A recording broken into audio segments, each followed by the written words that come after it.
बच्चों, इस वीडियो में हम पढ़ेंगे चैप्टर आवर एनवायरनमेंट। तो बच्चों, जैसा कि आप सबको पता है कि हमारी ये जो अर्थ है, ये बहुत सारे ह्यूमन बीइंग्स और दूसरे लिविंग ऑर्गेनिजम्स के लिए घर है। तो ये पॉसिबल है, क्यों पॉसिबल है? क्योंकि यहाँ की फेवरेबल लिविंग कंडीशंस की वजह से, जिससे जो कि हमारे एनवायरनमेंट को हमारे अनुकूल बनाती हैं।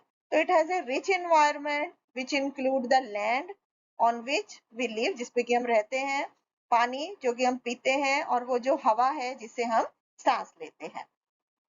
तो ज्योग्राफी की स्टडी से हमें पता चलता है एनवायरनमेंट के बहुत सारे कंपोनेंट्स के बारे में, और इसमें हम ह्यूमन बीइंग्स और उनके एनवायरनमेंट के इंटर रिलेशन के बारे में भी समझते हैं। On the basis of origin, geographical elements जो हैं उनको हम ब्रॉडली डिवाइड कर सकते हैं। एनवायरनमेंट के बारे में पढ़ते हैं।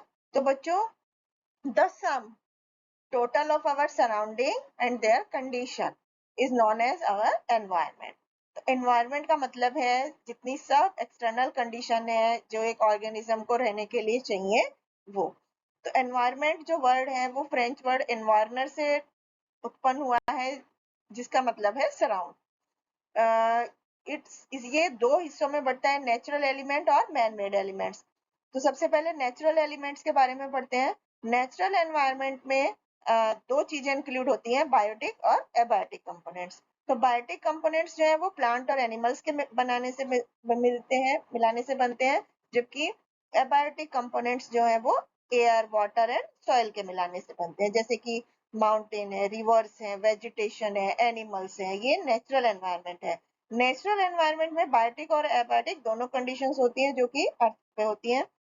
बच्चों, हम ये पहले ही सीख चुके हैं कि नेचुरल एनवायरनमेंट में चार मेजर डोमेन्स होते हैं अर्थ के: लिथोस्फीयर, हाइड्रोस्फीयर, एटमॉस्फेयर और बायोस्फीयर। तो आइए इसको एक बार रिवाइज कर लेते हैं। लिथोस्फीयर तो रॉकी और सॉलिड जो सबसे बाहरी परत है अर्थ की, उसको लिथोस्फीयर बोला जाता है। लिथोस्फीयर का मतलब होता है Rocky crust. Lithosphere is made mainly of rocks and mineral, जो कि मिट्टी की एक पतली लेयर होती है। बहुत सारी लैंडफॉर्म्स जैसे कि माउंटेन, प्लेट्यू, प्लेन, वैली, ये सब लिथोस्फीयर में आते हैं, और ये लैंडफॉर्म्स जो हैं वो दोनों कॉन्टिनेंट्स को में आती हैं या ओशियन फ्लोर्स के ऊपर की लेयर होती है। इसके बाद हाइड्रोस्फीयर, तो realm of the earth consisting of water, जो कि लिक्विड या सॉलिड स्टेट में होता है, जिसमें कि ग्राउंड वाटर भी है, जिसको कि हम हाइड्रोस्फीयर बोलते हैं।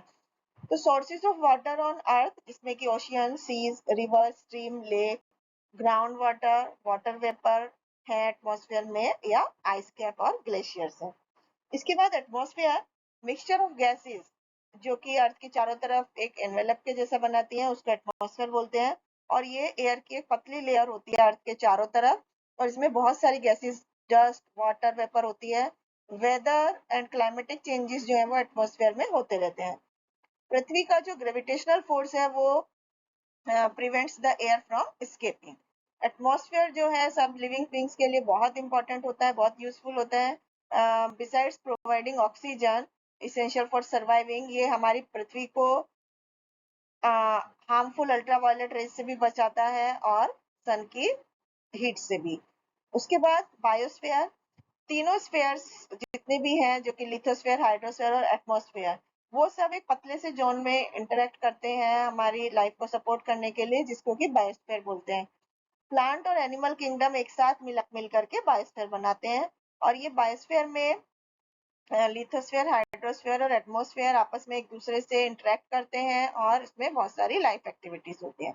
अब हम ह्यूमन एनवायरनमेंट, ह्यूमन बीइंग्स जो है वो एनवायरनमेंट का एक पार्ट है जिसमें वो रहते हैं, और they are also able to adapt and modify the environment according to their needs. तो साइंटिफिक और टेक्नोलॉजिकल एडवांसमेंट के साथ वो नेचर को कंट्रोलिंग और डोमिनेटिंग करते हुए सक्सीड कर रहे हैं, and are able to modify the environment as per their needs. अब हम मैन मेड एलिमेंट की बात करें तो मैन मेड एलिमेंट्स में agriculture, industry, settlements, means of transport है। ये एनवायरनमेंट जो है वो ह्यूमन बींग्स द्वारा क्रिएट किए गए हैं, इसलिए इनको मैन मेड एनवायरनमेंट बोलते हैं। और ह्यूमन बींग्स जो है इन फीचर्स को अपने लिविंग को कंफर्टेबल बनाने के लिए डेवलप करते हैं।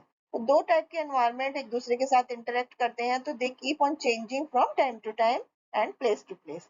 ये चेंजेस जो है वो बहुत सारे नेचुरल प्रोसेस और ह्यूमन एक्टिविटीज की वजह से चेंज होते रहते हैं। अब हम role of human beings in moulding the environment. तो बच्चों पहले ह्यूमन जो था वो अपने आप को सराउंडिंग में एडजस्ट करने के लिए करता था जिसमें वो रहता था। मोस्ट ऑफ देयर नीड्स जो थी वो एनवायरमेंटल रिसोर्सेज से पूरी हो जाती थी। लेकिन समय के साथ साथ उसको टाइम, क्वालिटी और क्वांटिटी दोनों चेंज हो गई हैं और they develop new technique and new ways to use the environment as per their convenience. तो पास्ट में ह्यूमन जो था वो फर्टाइल प्लेन्स में सेटल हो गया था, रिवर वैलीज के। अब they cultivated land and reared animal. तो धीरे धीरे क्या हुआ, उसने आग जलाना सीखा अपने को गर्माई देने के लिए और प्रोटेक्शन के लिए। पहिए का आविष्कार हुआ, खाने का प्रोडक्शन हुआ and exchange the surplus goods with other people help them to progress rapidly.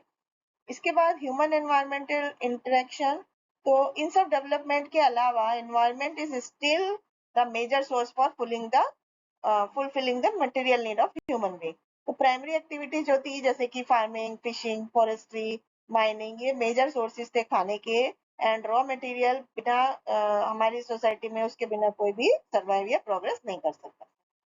अब environmental pollution, तो when the disturbance is made by human beings in the environment, तो our less nature can easily repair and maintain it, जिसकी वजह से unplanned और unwise technology का use हुआ, environment polluted हुआ और हर जगह बढ़ गया pollution. A perfect balance is needed between the natural and human environment. तो बहुत सारे ऑर्गेनाइजेशन है हमारी दुनिया में जो कि इस एनवायरमेंटल प्रॉब्लम को सॉल्व करने की कोशिश कर रहे हैं, जिसका पूरी दुनिया सामना कर रही है। तो हम सबको समझना चाहिए एनवायरमेंट की इम्पोर्टेंस को and should learn to live and use the environment in harmonious way. Only then the balance of nature can be maintained. Thank you.